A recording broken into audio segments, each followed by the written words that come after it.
human body. Is this the only planet that a human body would form?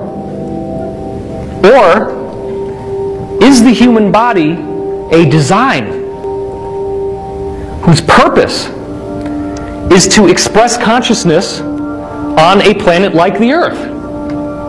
And if that were true, then what does that say about human beings that could be visiting us right now? I got news for you. I met Sergeant Clifford Stone in person. Sergeant Clifford Stone is a whistleblower who worked in significantly classified top-secret projects for our military and government.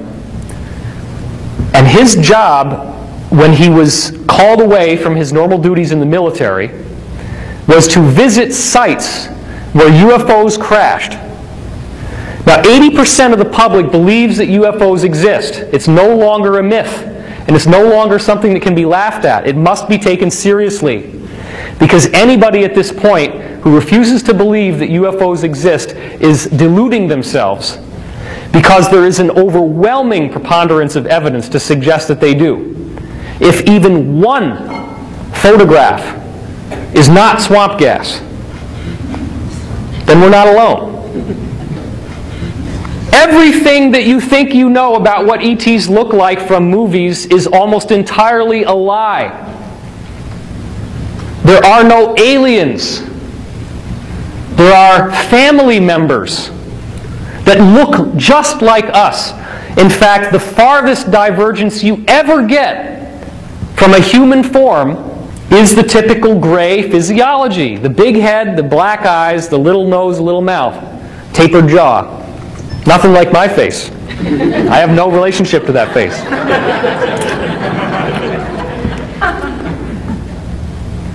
Most people are still wrestling with the question of whether these saucers even exist. And then if they get to the point that they exist, the simplistic idea would be, well, maybe they come from Mars, or maybe they come from Andromeda Galaxy, or maybe they come from... There is no maybe they come from. That implies one place. What I'm saying is that we have a whole galaxy full of human life that naturally evolves on planets wherever possible. In fact, in the Law of One material that I so often discuss, it says there are 67 million planets with humans like us at this dimensional frequency just in this galaxy. 67 million. How in the world do you tell the public that we are surrounded by human civilizations, most of whom who have ever been able to get to us have technology vastly superior to what we have? Anti-gravity, no problem. Limitless free energy that is clean and doesn't burn anything and doesn't pollute the atmosphere, no problem. It exists everywhere. Our guys in the inside government have had this for at least 50 years. And there is a convergence of discoveries that came from men like Nikola Tesla and John Keely and Townsend Brown that then dovetailed with crashed wreckage from extraterrestrial spacecraft. So look, things are not going to stay the way they are very much longer. The year 2012, if nothing else, represents a bifurcation point, a split, between the way that things have been and the way that things are going to be. And if you don't think that there are other humans out there who are willing and able to welcome us into their community, then you're not paying attention. Star Trek apparently was channeled to Gene Roddenberry through a group that he was working with that had started in the 1950s and is part of what we're going to be getting to at the end of this talk. The Star Trek information is very accurate to what actually is known, which is that they do follow a so-called prime directive, and they will not interfere with a given planet's history until that planet is ready. So last year, there was the big hoopla about October 14th. Right? Everybody said a 5-mile wide UFO is going to appear in the sky and is going to hover there for 3 days. Well, first of all, a 5-mile wide UFO would completely kill all the grass over the people who it was hovering from, not to mention it would be so terrifying and the average person wouldn't know anything about it.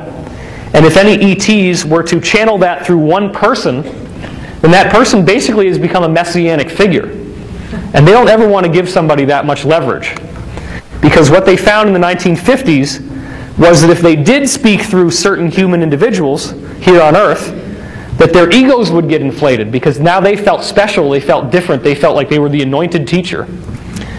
And so we're not allowed to have any one leader. There is not going to be a second coming of Christ. However, the Casey readings, one of many sources we're going to be discussing, are adamant in saying that the second coming of Christ is you. It's all of us. It is the awakening of the Christ principle in humanity. And I'm not trying to force Christianity down your throat. In fact, I'm going to give you some very important information here.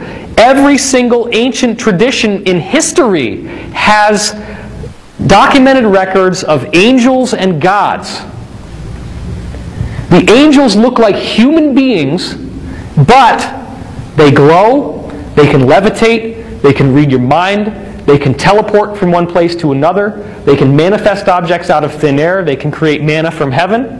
They have abilities that we would consider to be godlike. And every culture has these human extraterrestrials in their heritage. All religions are the truth. All religions are the truth. All religions have everything you need to follow the way of God, if that's what you want to call it. It doesn't have to be, my God is the only God. My God is the only right God. All it means is that you have a particular culture in a particular place in a particular time, and that culture had an enlightened teacher who took the knowledge of the universe and brought it through in his own personal or her own personal way. Because in fact, in ancient Greece, the prophets were not men, they were women. Every woman who was a prophet was named Sibyl. And the most famous Sibyl was the Sibyl of Cumae, spelled C-U-M-A-E.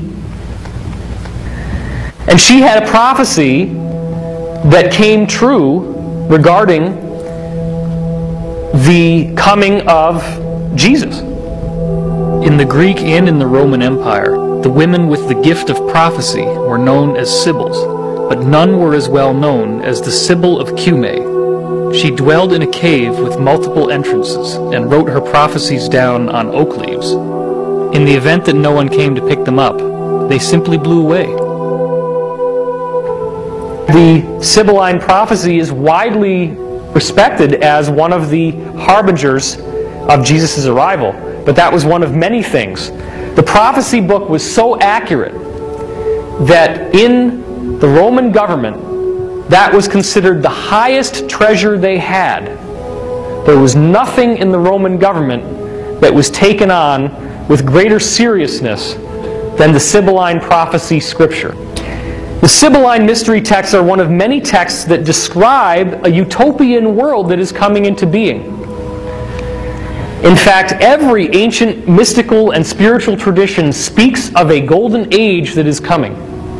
And they don't speak about it in a bland, sophomoric fashion. They speak about it in an exciting, invigorating, eye-opening way because of the extent to which they say things will be changed. And you're going to see those prophecies at the end of this talk. The true law is unity, that all is love, all is one, all is light. But the first distortion of that law, the first spin that you have to look at as soon as you grasp that the universe is love, is the free will principle. And what that means is that there's only one of us here, there's only one being, but the greatest gift that that being has given us is the opportunity to discover that we are one with it in our own way, without anybody telling us what to believe or what to do or how to think. It simply is. It's our path, and we can do anything we want. We have the free will. If we start infringing on someone else's free will, it is a design of the universe that whatever we measure out to others will be measured back to ourselves. That's karma. So yes, you can practice the negative path if you want to. You can infringe on other people's free will. You can manipulate them, you can lie to them, you can control them, you can steal their money, you can leave them unemployed and homeless and hungry. But you will be stolen from, lied to, manipulated.